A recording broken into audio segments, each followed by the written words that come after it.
It doesn't need a lot with these guitars. Oh, they sound great already. I'm just gonna do a little something here and see what happens.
Is there a reason that you do it with the bass off? Yeah, I like to sometimes hear them without the bass on it all and see what's happening there. So this is with a little bit of EQ push, lower, mid, and a top.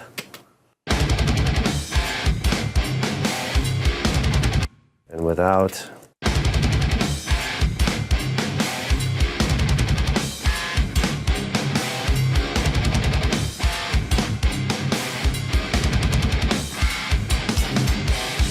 Not a lot needs to happen to these guitars. I just pushed a little low mid, like 436. Colin Richardson was the dude who taught me about 450. He loves 450, and that's like his magic note frequency. So you push 436. That's a...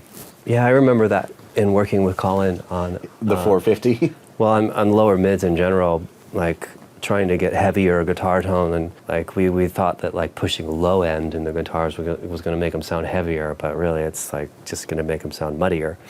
Yeah, lower mid, that's really the beef of a guitar is in the lower mids, you know, so yeah, I pushed a little bit of that, but really they didn't need much at all. I mean, and then after that, I if you saw me, I was like raising some snare levels a little bit to make sure those were cracking through. Oh, there's also additional guitar tracks over here, like octaves. People are like, damn, dude, I over EQ'd the guitars. Yeah, source tones, don't, you know, if they're good, you don't have to f with them. So here we have octaves.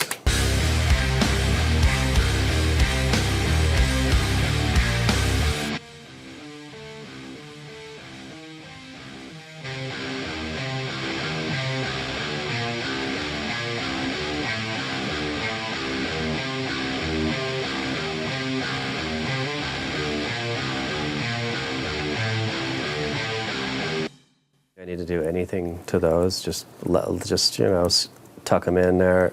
It's a bit of a lift.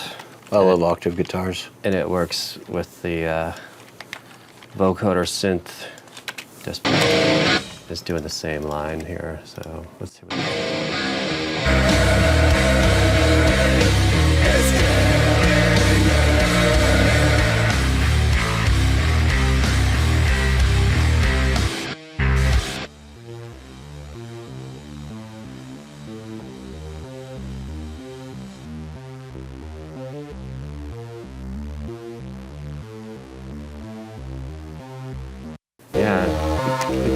we get a nice low end out of these actually, but let's just sort of...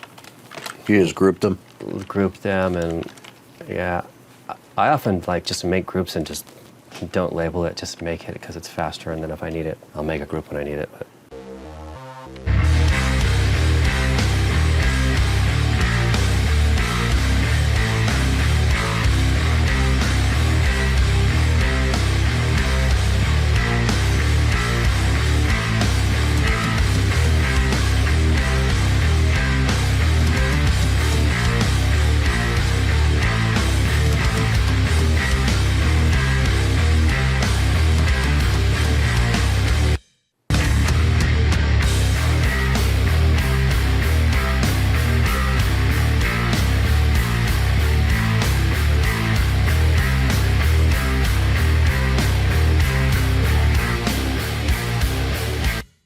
this other bass, I'm gonna just mute that like that. Okay, these vocoders are sitting with fader automation from the original. They were never meant to be very prominent. They were just sort of a color. So it could be the right level right now. I feel like I have a similar gain structure to the original, but let's see.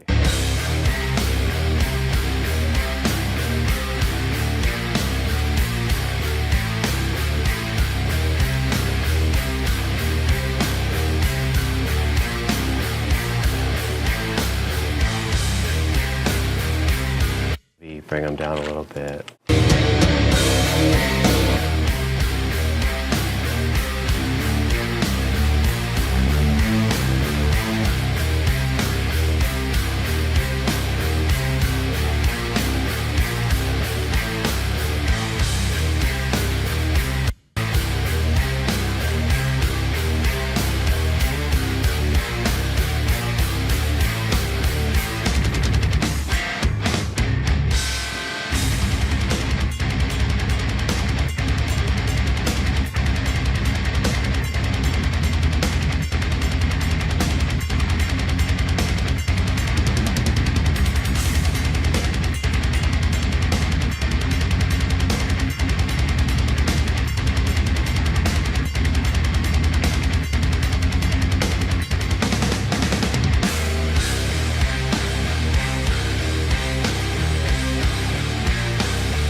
So were you adding R bass to the?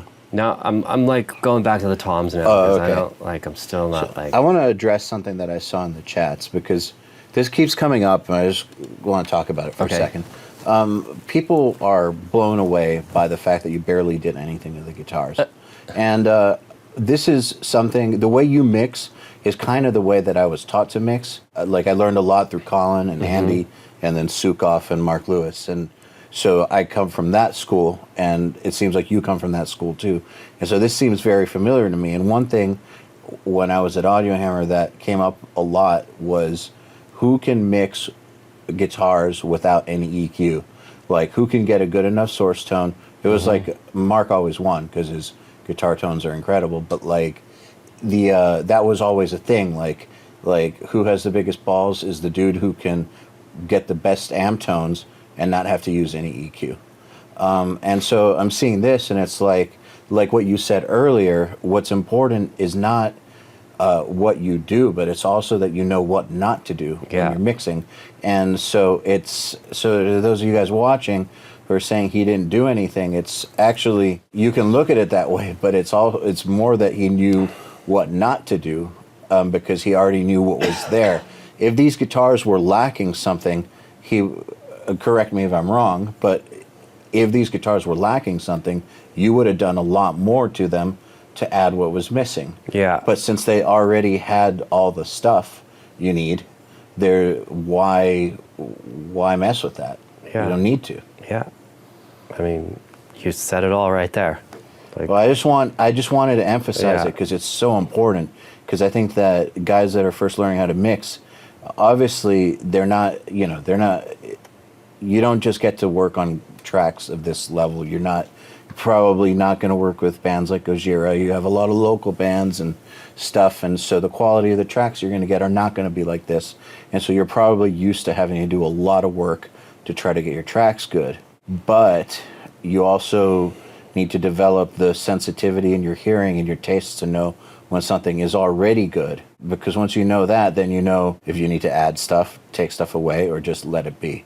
So one thing that I always like to say is a great producer knows when to get the hell out of the way, and it applies for mixers too. I totally agree with that. One thing to deal with it is sometimes you get guitar tones that they don't have the information in there to push that you want to push, and they only have bad stuff. Like reamping is usually the first thing that I would like to do. If there's a DI, I can like save any mix, because guitars in metal are usually the thing that ruin everything. Like drums, you can, even if you have really bad tones, you can like replace stuff, you know, and if you finesse it enough, it'll sound like real drums and it'll sound expensive and sound good. But guitars, like you have to, it's got to be there. You can't like do sound replacement. You can reamp it if you have a DI. That's usually like what I would do. I have a lot of good profiles at my Kemper that I can go to fix bad amp tone. But you'll try to get it to the point where the tone is good enough, even if you're amping, the tone is good enough that you don't have to do crazy EQ surgery. Yeah, absolutely. Like the tones that I reamp with, they don't need a lot of EQing because they're pretty good. So